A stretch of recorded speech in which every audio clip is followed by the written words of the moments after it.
So Oukitel will be launching a new device very soon, perhaps in April, and it is called the Oukitel C38. It is the successor of the Oukitel C36, and this device is expected to be equipped with really nice features, and of course it's going to be very cheap.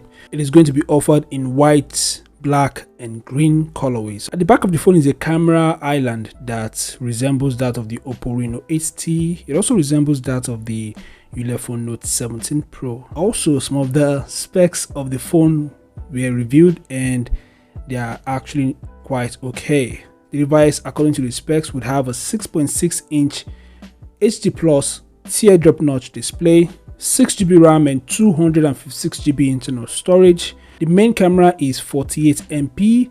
The device is going to pack a 5150 mAh battery and it's likely going to support fast charging. And finally, it's going to ship with the Android 13. So these are some of the top specs that was reviewed. There'll be more details about this device in the coming days or weeks.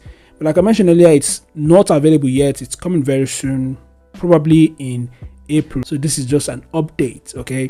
And I'm expecting this device, like I mentioned earlier, to be very cheap. It may cost, I don't know, about less than about $150 when it launches. So if you're looking for a very cheap device, you might want to look at the Oukitel C38. Anyway, this is the update that I have for you guys. Happy Easter, and I'll see you guys in the next update. Peace out.